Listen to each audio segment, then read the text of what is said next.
here today. And I've been encouraged hearing a bit of his story and what they've done in this time with Central Church in Seymour, and then planted also in Kilmore. And this may be prophetic, or it might be pathetic, but I reckon next might be Keylor and maybe Laylaw, or no, was that too humorous? Or no, these are too humorous, but I'll stop now. We are really blessed to have Pastor Daniel here.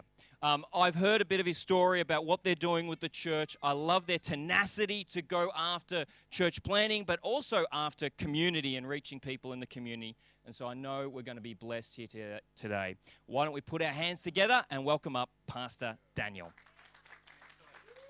Thank you very much. Wonderful. Well, good morning, Pentecost Church. How are you doing this morning? It is wonderful to be here. I met your pastor a couple of years ago at a men's conference, and I have to say, he's probably one of the friendliest guys in our movement. Whenever you have a chat with Pastor Matt, you never leave feeling less happy. You never leave feeling less... This is true, right? Yeah. This is why you all come to this church, right? You never leave feeling less encouraged. And I felt even encouraged just by that poor humour, because it means whatever bar I set is going to be higher than that, which is great. So I appreciate that. As was mentioned, I'm the senior pastor of Central Church. We have churches in Seymour and Kilmore. We had a host student from Germany who was really concerned about the fact that we have a place in Victoria called Kilmore. They wondered why that got its name. What I can tell you is how it got its name is that Kilmore is Gaelic for big church. So we didn't know that when we decided to plant there, but we received that, absolutely. Until recently, I was the state leader for community engagement here until we upgraded to Pastor Cheryl. So that's fantastic, really great to see you guys take that on. And from what I hear, doing a much better job than I did, which is great. But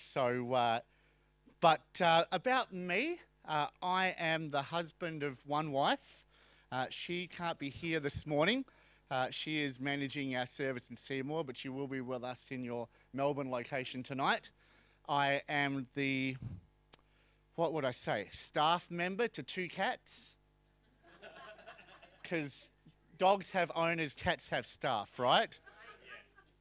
I am the supporter of one football team, the only team to support, which is the Hawks. That's right.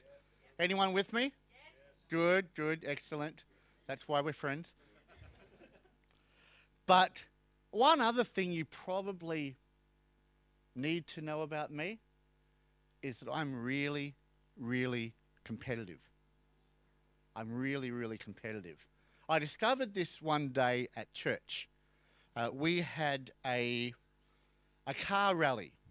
Now, we were told it's not a race. I think for insurance purposes, it wasn't a race.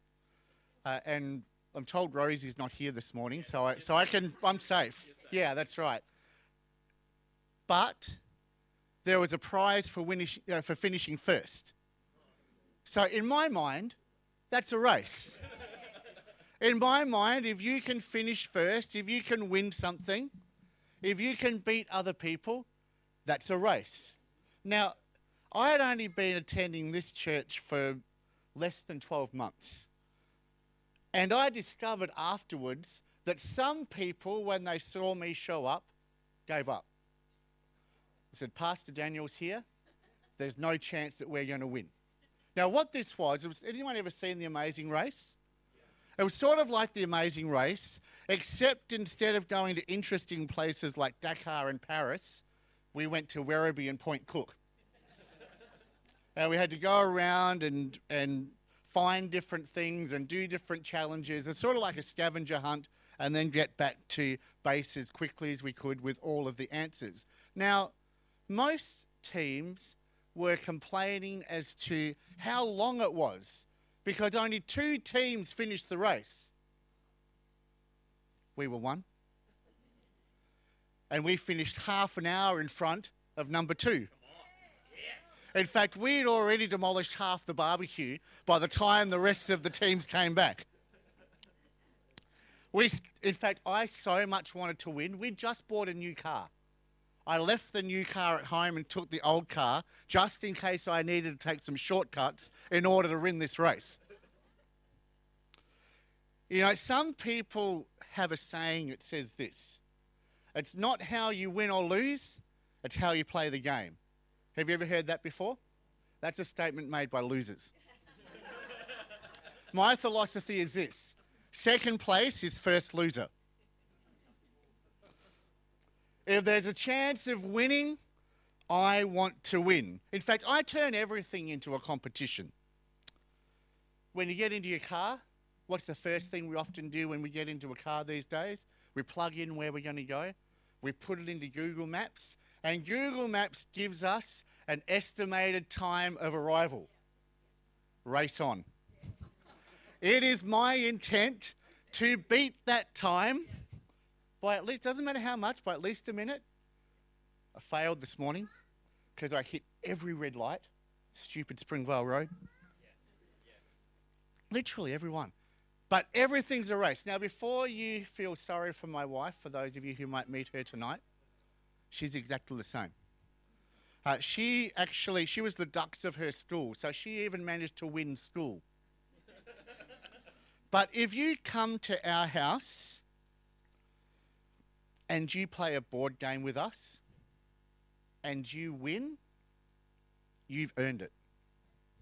I remember we had a couple of honorary nieces come and stay the night with us.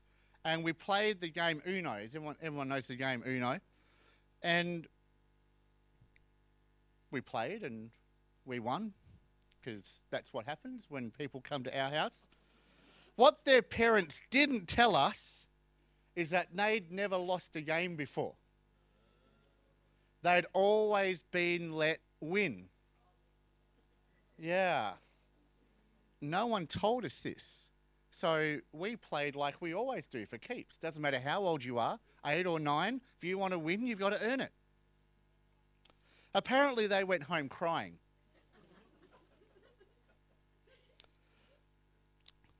But I would suggest much wiser about life. Because I don't know about you, we don't always win. You're going to have to learn to lose at one point or another. Competition is fundamentally a good thing. Competition fuels ambition, it drives advancement, it inspires exploration. The desire to be first, the desire to be best, has seen breakthroughs in science, breakthroughs in technology, and shifting what we thought was possible of human ability. Some of you are looking a bit bleary-eyed, which tells me you've been watching the Olympics. We've been seeing what competition does to people. People extending what we thought that people could do, running faster than we thought that they could, jumping higher and longer than we thought, lifting more than we thought that they could, doing things that we never thought humans could do. What drives that? The quest for a gold medal. What drives that? Competition. Think about in the 1960s, the race to get to the moon. The USA and the Soviet Union racing each other to try to be the first to put a person on the moon. I can't believe that so soon after we learnt how to fly, we were sending people up into space. I know. What drove that? Competition. Two countries wanting to outdo each other to be the one that could plant their flag to say, we got here first. Competition drives advancement. In fact, when there is no competition, the result is mediocrity. The result is poor.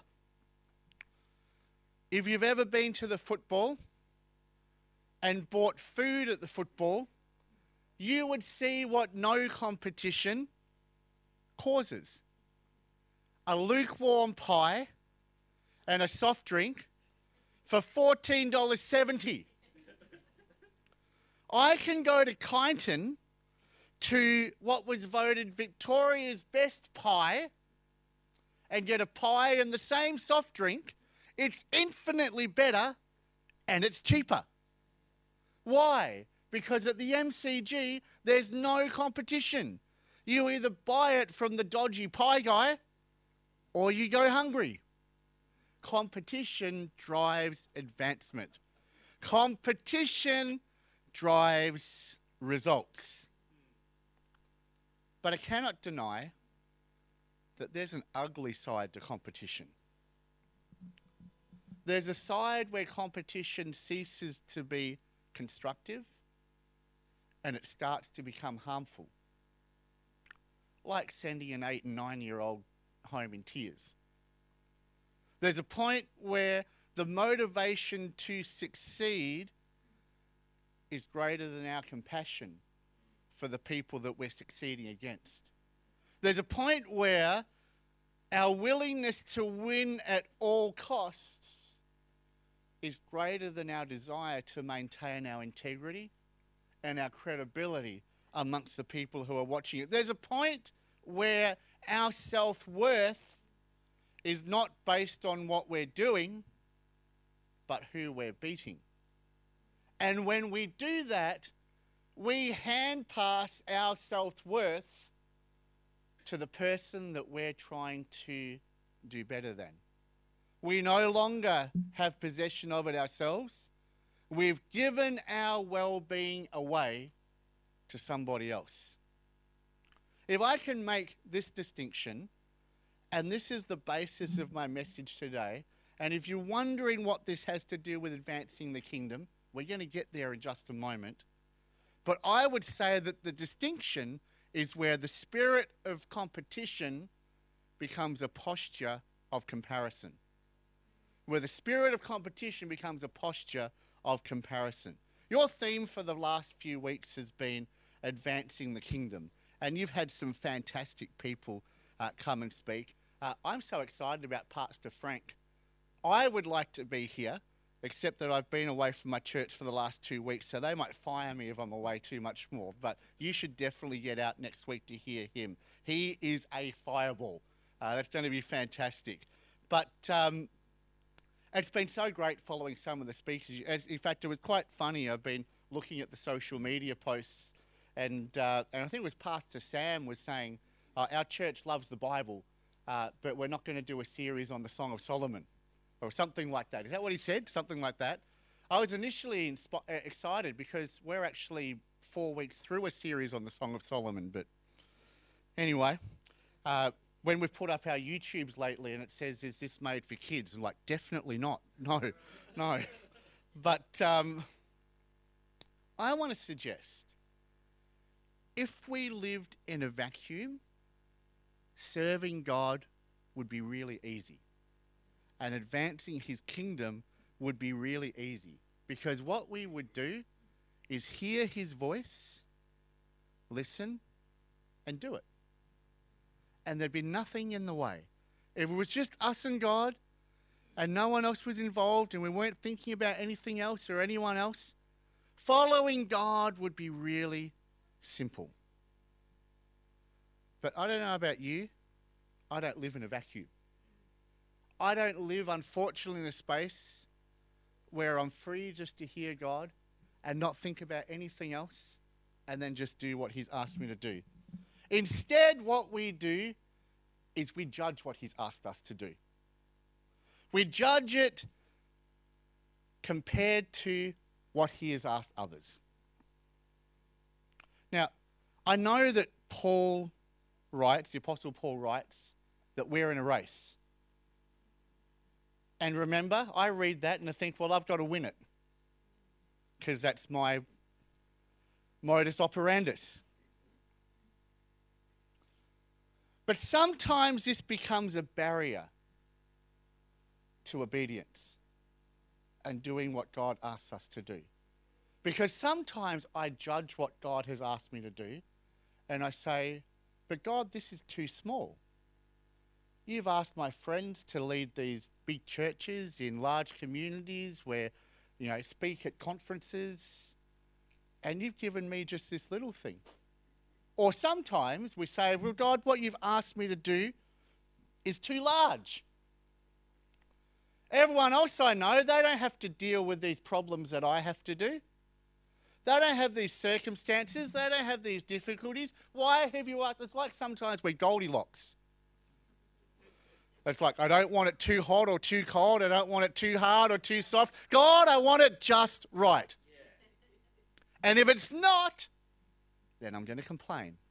And if it's not, then I'm going to compare. This is not my key verse, but during my devotions during the week, I was reading about the parable of the talents. And I've read the parable of the talents many times. I'd never seen this before. The 1 talent guy. So, for those who don't know, it's a story about a landowner who gives 3 of his servants, he's going on holiday, he gives them talents to look after, bags of money. To one he gives 5, to one he gives 2, to one he gives 1. So the 1 talent guy, the one who gets 1 talent to do something with, he does exactly what was expected of him. The master already didn't trust him because he only gave him 1 talent. He gave the other 2 and the other 5. And so the 1 talent guy, I reckon, got ticked. Like, this is not fair. How come he gets 5 and he gets 2 and I only get 1? And so he did what any of us would do in that situation. Stuff you, I'm not going to do anything with it. And what's he do? Well, the 5 talent guy and the 2 talent guy put theirs to work and they double it. He says, I'm just going to put it in the ground because you don't trust me anyway. So if I lose it, I'm really going to be in trouble. Comparison. Comparison that caused him to despise what he had. And because he despised what he had, to do nothing with it. All of this leads to a verse of scripture that I want to make the focus of this message today. And I hope that as we unpack, you will see how this speaks into your theme of advancing the kingdom. I believe it will challenge us, and my prayer is that for at least some of you, this will liberate you today. If you have your Bibles, we're reading from 2 Corinthians 10. If not, it will be up on the screen. It says this. Paul is writing this. We do not dare to classify or compare ourselves with some who commend themselves. When they measure themselves by themselves and compare themselves with themselves, they are not wise. Who knows there's some truth to that verse today? When they measure themselves by themselves and compare themselves with themselves, they are not wise. Now, Paul was writing this to debate those in the Corinthian church who refuted his qualities as an apostle. This is what people were saying about Paul. They were saying, when you read his letters, he talks really tough.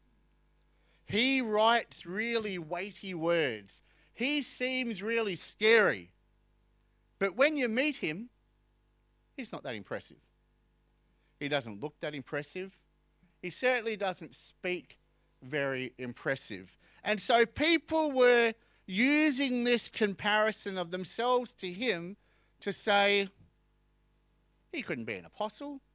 Like, I know he writes as is an apostle, but it's not what we would expect an apostle to be. In fact, I consider myself more of an apostle than him. If he's an apostle, I must be a grand apostle.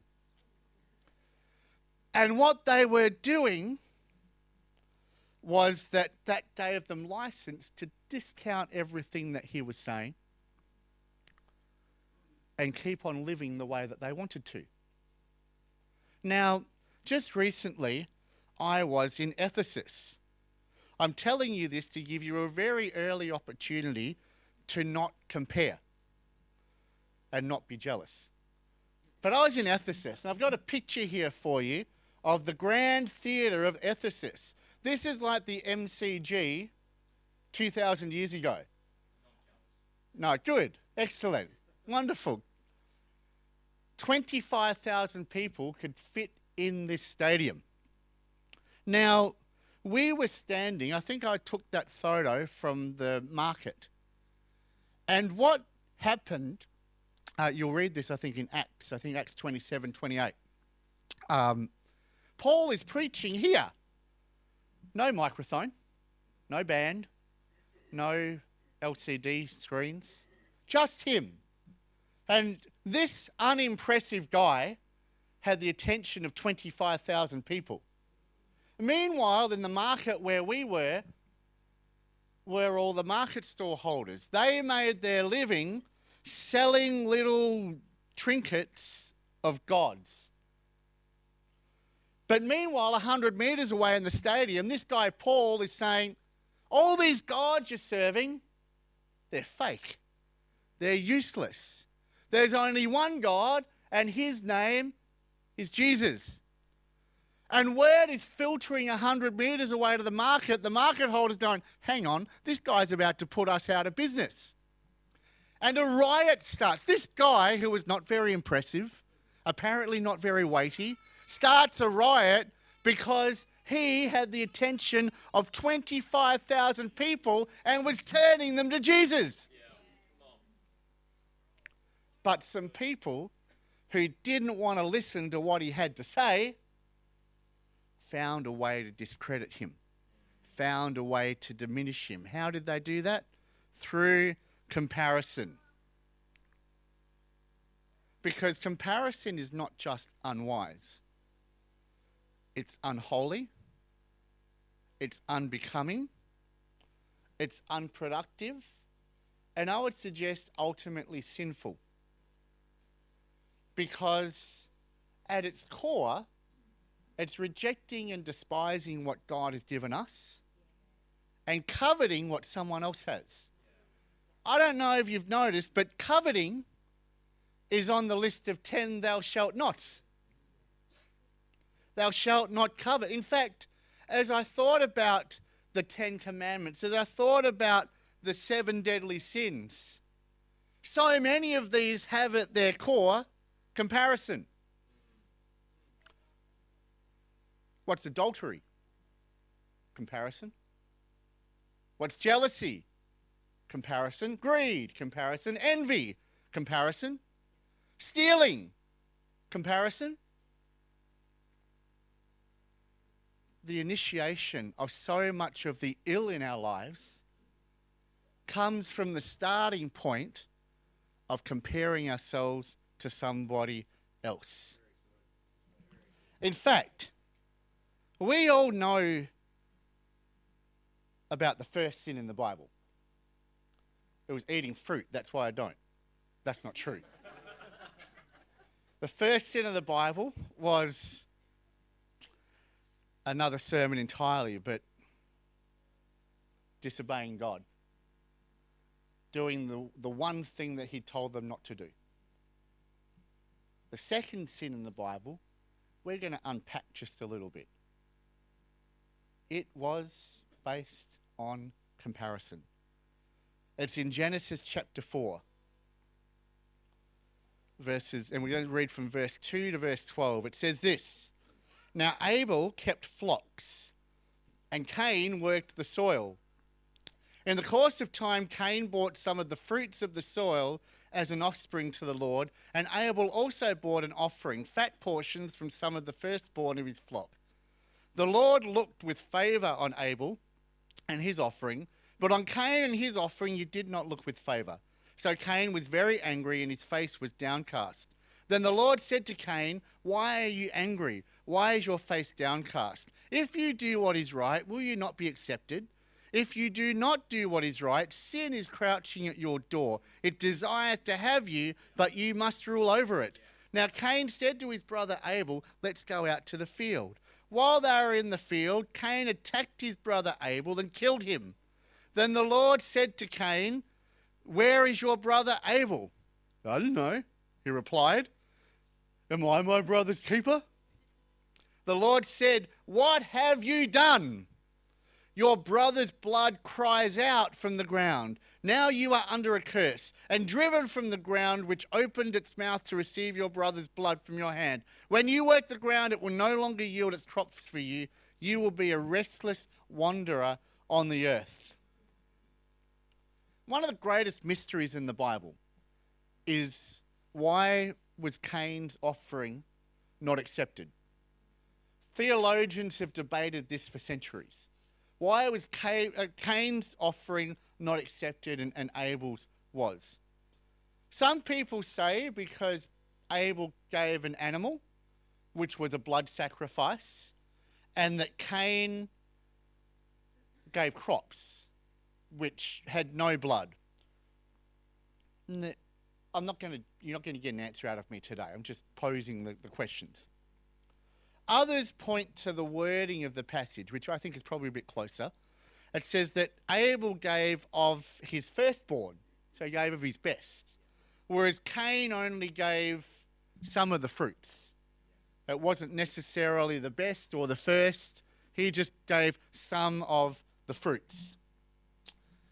Hebrews 11:4 gives us a little bit of a clue. It says that Abel's offering was given by faith. Perhaps then we might conclude that Cain's offering wasn't given by faith, and that was the difference between the two. I've heard this description, which might be above or below the humour bar that Pastor Matthew set before us before, but it's as good a description as any, that Cain wasn't able to, didn't bring an offering that was acceptable to the Lord because he wasn't able. I'm here all week. I'm not actually. Yep. The truth is, actually, we don't really know. If theologians can debate it for centuries and not figure it out, we're not going to figure it out in 40 minutes here today. But there's one thing we do know. Cain knew why. Because God doesn't even have to explain to him why his offering wasn't accepted. He just says, if you do what's right, your offering will be accepted. If you don't do what is right, sin's crouching at the door. There's no argument. Cain doesn't even argue with God about it. He knew what was right. He knew what he ought to do. And he chose, for whatever reason, not to. This was a personal matter between Cain and God. Now, I read this story and I put myself in Cain's shoes for a minute. I think I've got two options. God comes to me, says, your offering is not acceptable. I'm rejecting it. You know, you're the tuner that John West has rejected. Cain's got two options.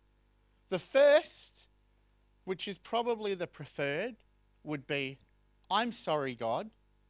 Let me correct that and give you a more acceptable offering. That would have been his first option. Second option, probably not as good, but in my mind just as legitimate. He could have argued his case. Well, God, look, I know that Abel's offering was a blood offering and mine was crops, but that's easy. He's a farmer. He looks after herds. I look after crops. I'd have to have another step in the process to give you an animal. I'd have to somehow barter with my brother. I don't know if you know him, but he drives a hard bargain. And I would have had to give up more than my fair share of the crop to get his animal to bring it to you. So I just bought you what I had. You know, that might have been a reason. I don't know about you. I've tried arguing with God. It rarely works. But he could have done that. But Cain chose the third of two options. He brought in a third party. God had a conversation just with Cain. Cain, if you do what's right, you will be accepted. If you don't do what's right, you won't be accepted. But what does Cain do? What about him? What about Abel? He brings Abel into the equation. And he gets jealous and he gets upset because Abel's offering was accepted and his wasn't. Now, God didn't bring Abel into the discussion. God doesn't mention his brother except for the fact that he'd killed him. Maybe that's where Kilmore was named after. I don't know. But Cain brings him into the conversation, and he makes something that was meant to be between him and God about him and his brother. And so what's he do? Abel, come with me. I want to show you my new crop. Yes, that's right, my new crop. Come and have a look at my new, it's particularly, look, it's going to be particularly red, but just come and have a look at my new crop. Die, you! And he kills him because he brought his brother into a conversation that he wasn't even meant to be a part of. Comparison killed Abel and ultimately killed Cain. It reminds me of John 21. When Jesus has died, Peter has denied him, and Jesus comes and appears at the beach while Peter's out fishing, trying to. He hasn't caught anything. And he brings him back to the shore. He puts his net out, he gets a bunch of fish. That's not really what I'm trying to get to. He brings him back to the shore, and then he asks him 3 times, Peter, do you love me? And Peter sort of gets a bit more incredulous each time he is asked. But because Peter has denied him 3 times, Jesus reinstates him 3 times. He says, feed my sheep, feed my lambs, feed my sheep. And then speaks to Peter and seems to infer that as a result of following Jesus, that he's going to die in a similar way to the way that Jesus did. And then Peter looks at John and he says, what about him? How, if I'm going to have to die, what about him? And Jesus says, and there's something in this for some people here today. He says, if I want him to live or die, that has nothing to do with you. You follow me. You follow me. When God speaks to us, we can't make it about John. When God speaks to us, we can't make it about Abel. When God speaks to us, we can't make it about our friend or our pastor or our colleague or anyone else that we're thinking about. When God speaks to us, he's speaking to us. And that conversation has to exist in a vacuum so that we obey quickly and not based on what we're seeing happen with other people. See, comparison hurts. I will in 14 minutes. Comparison hurts our ability to serve God more than any other attribute. When God asks us to do something, when God calls you to advance his kingdom, whatever it is, to be involved in a church plant, to share your faith with someone that you're sitting next to on a bus, whatever it is, the first thing shouldn't be to compare someone else's assignment. Yeah, that's right. But how often is that the first thing we do? But what about them? You haven't asked them to do that. Why are you asking me? I tell people this often. God doesn't need your productivity. See, sometimes we think when God asks us to do something, it's like, oh, well, God must need me. In the Old Testament, God used a donkey to speak his word. He doesn't need you. What he wants is your obedience. He doesn't need your productivity. He desires your heart and your obedience. The problem comes when we start comparing. And the problem is, and this is the underlying, in fact, I would say this is the underlying problem of every relational issue that we ever have. When we start comparing, when we start despising the assignment we've been given, we start questioning God's love for us. Well, God, if you loved me, you'd give me a better assignment than this. If you loved me, you wouldn't make this so hard for me. If you loved me, you would give me that. If you loved me, then when I did talk to the person next to me on the bus, they'd fall to their knees and say yes to you.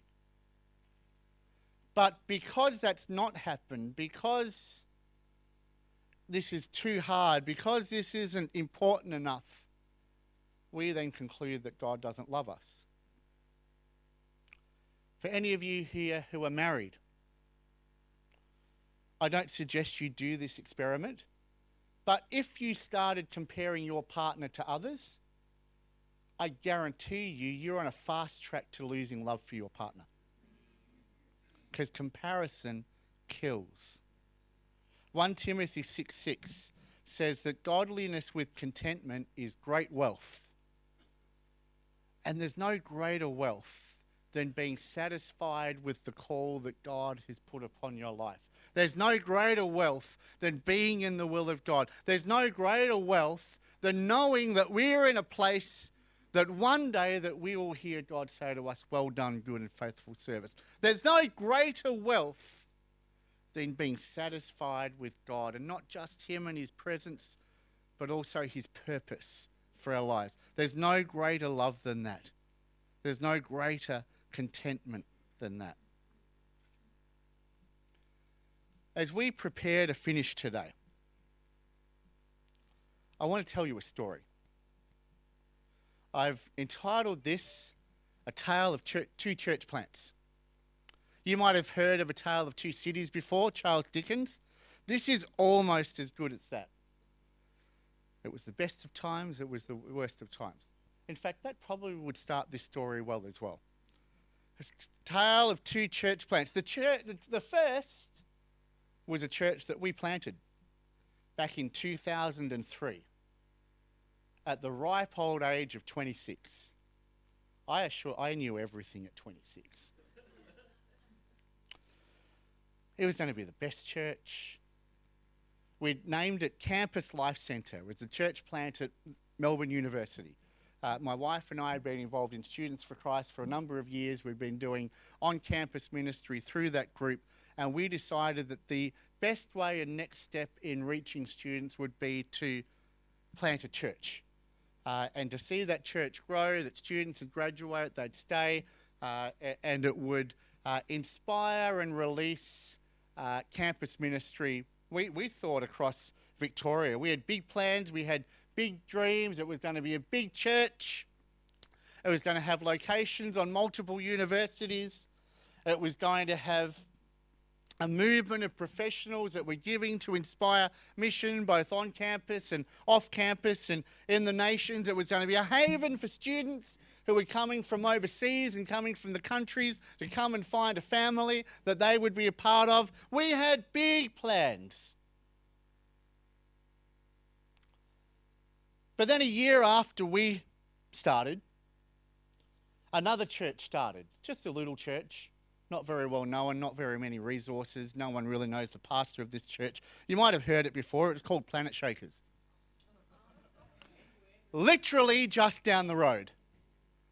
And everyone that we were seeking to reach was going to Planet Shakers. They had 800 people at their first service. I wasn't comparing. Wasn't jealous. It's like, I just needed a funky name that everyone knew. I could run a conference for 5 years and... Anyway. Probably best to stop that thought there. And as a result, our church never got anywhere close to the dreams that were in our heart. And because I'm stubborn, as well as competitive, we continued another 6 years.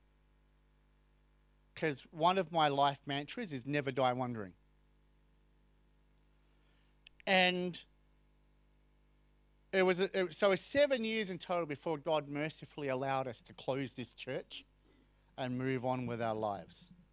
Now, I can't say it was a total failure, because some good things happened.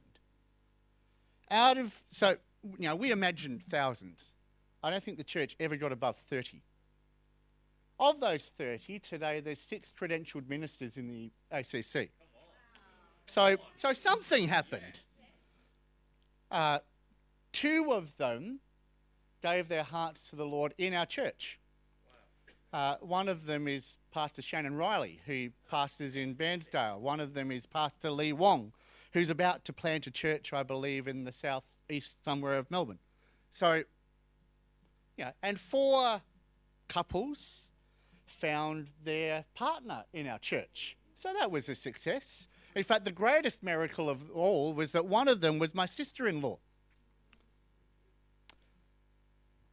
But for me, this had fallen so far short of my dream, so far short of my plans. I was disappointed, discouraged, despondent. But in reflection, God wasn't in it. Now, I'm not saying He didn't want me to do it. That's not true. But He had other reasons for wanting me to do it. It wasn't about productivity, because He already had a plan for the productivity. It was Russell Evans. He wanted to do something in me. Because if I'm honest, planting this church was actually all about me. It was about having a pulpit. It was about building my ministry credibility. It was about having a story that could be told at conferences so I could feel good amongst my ministry friends. And there's a problem. God doesn't share glory. And so He couldn't see my dreams come to realization because they weren't His dreams, they were just my dreams. They were my dreams about how I could make my name great. And because I'm stubborn, it took Him 7 years to chisel that away. 7 years of pain, 7 years of hard work, 7 years of discouragement to finally get to a point where, okay, you've learnt enough now, I will mercifully let you close this. I never wanted to pastor again.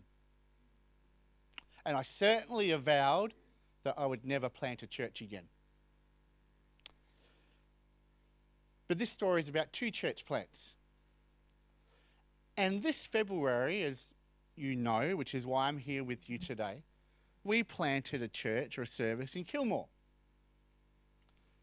which is about an hour north of the CBD of Melbourne, about half an hour away from our main church in Seymour. It's a town of 11,000 people. And until February, it only had 2 churches.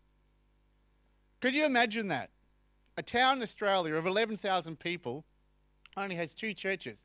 I come from Seymour. We're a town of 7,000 people. We've got 8 churches.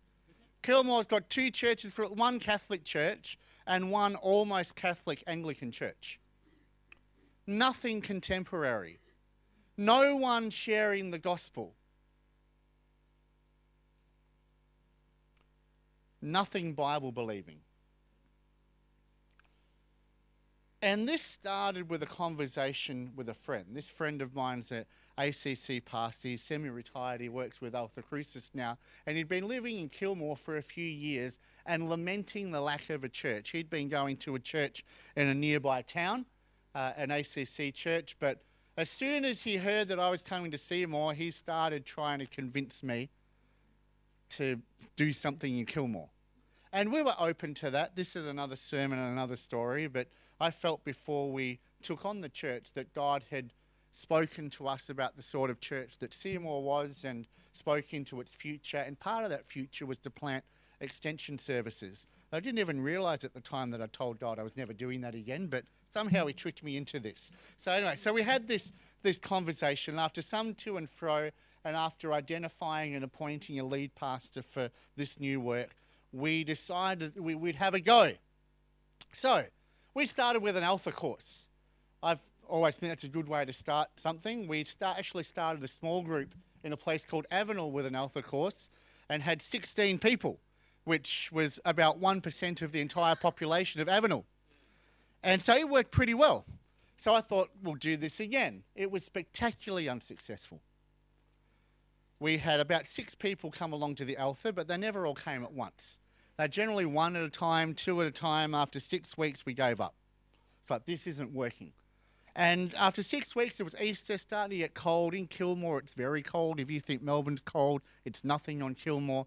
So we're like, we're not going to try and, we're just going to kick the can down the road down a bit and see what God wants us to do when it gets warmer. And we're going to run a small group, just to keep the 6 people together, that because we, at least we have 6 people we didn't have. So try and get them together. And so we ran the small group. The small group was just as unsuccessful as the Alpha group. one would come, and then next week and next month another would come. Then next week a different one would come, and so we had all 6 were around, but they never all came together. And then in August something shifted. In August, a whole 8 people came at once. Yes, you're right. That's more than the 6. And then in September there was 12, and then in October there was 13, and some momentum started to happen. And I was at state conference in September and asking God, it's like I caught up with the can that I kicked down the road. It's like, okay, it's spring now, it's getting warmer, we've got to do something with this church. What do you want us to do? And I felt him say, try some pop-up services. Now, I had no idea what a pop-up service was, but it's like, we'll figure it out. And so we did. We ran services in November, December, and January. The first one we did in November, 33 people showed up. And we haven't looked back since. So November, December, January, at the middle of January, spoke with our elders and said, we need to make a decision about whether we're going to do this full-time or not, weekly or not. And we just knew that this was a moment that we had to seize the opportunity. That God had brought these people together.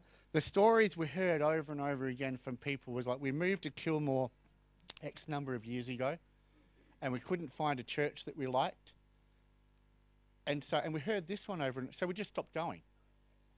For between 2 years and 14 years, they'd been waiting for someone to start a church in Kilmore that they could go to. And so when we advertised, 33 people rocked up. And I have to say, in planting this church, is one of what I would identify as only 2 times in my ministry where it really feels like God is doing all of the work. Like, I have to do the practice. Like, God doesn't go to the newspaper and put the advertisement in. I have to do that. But it feels like he has laid out the pathway and we're just walking it. Open door. Let me tell you this story. We were looking for a venue. And so the lead pastor of our congregation is an ex-army officer, still works as a para-army role. And so he contacted the RSL hall in Kilmore to see whether we could use it for services. The person who picks up the phone, he says, hello, I'm Robert Menadue. The person says, hang on. Is it Robert Menadue? Did you serve in the Adelaide barracks 20 years ago? He's like, yeah, I did. It's like, we served alongside each other. It's like, come and have a look at the building. So we did. We went about a week later to go and look at the building. We go in and there's a guy sitting at the front table. It was RSL day, so welcoming people. Guy sitting at the front table, and he looks up and he's like, Robert Menadue. He's like, yeah. He's like, did you serve in Townsville 30 years ago? It's like, why, as a matter of fact, I did. It's like, come with me. And they're literally writing out the checkbooks. Like, can we pay you to use this hall? Not quite, but pretty close. Like $13 an hour is pretty close to we're paying you to use this hall. And God is just, like, that's just an example of every step that God has been there. What's the difference between Church A and Church B? God was in it. In Church A, I was trying to build my platform. Church A was all about comparison. It was all about how can I be better than the people around me? How can I do something that will prove myself to people? Church B, I didn't even want to plant a church. But it was all about mission. It was all about a town that needed a church. It was all about people that needed Jesus. It was all about a kingdom that needed advancing. You know, fundamentally, it was all about a God that needed to be obeyed. You might have been wondering at different points in this message, what does this have to do with advancing the kingdom? You will never advance the kingdom to God's fullest potential in your life if you're constantly looking sideways at what other people are doing. God has called you to do what you can do. He's called you to do what he wants you to do. It has nothing to do with the person next to you. It has everything to do with your relationship with him. And when you can lock yourself in that vacuum, when you can lock yourself in that space, then you will find it easy just to listen and obey. And perhaps like me, you will find instead of fighting, that you're walking a pathway that God's opened all the doors because you're merely facilitating what he has asked you to do. We're in red time, so I want to finish up. And I want to do two things. The first thing I want to do, I don't know everyone here, some of you might have been dragged along today. You might have heard, look, there's going to be a public sacrifice in church today because there's this guy coming from Kilmore and you should come along and see it. You might be here today and not know anything about this God that I've been talking about that wants us to obey him. In fact, as I've been talking about advancing the kingdom and we've been talking about advancing the kingdom, maybe this has reinforced all your fears that all Christians are just out to convert you. But what I've been talking about today is a God that has purpose for our lives. See, when we give our lives to Jesus, we receive his forgiveness, but we also receive his leadership. Now, some people get upset with that, and it's like, and Jesus is just about taking away from me all the fun things I like to do. But really, what Jesus has for you is not so much about not doing, it's about what you get to do. What you get to do is be a part of building his kingdom. What you get to do is live a life on purpose. What you get to do is experience the fulfillment of being in the will of God. And so could I ask everyone just to close their eyes for a moment? And if you're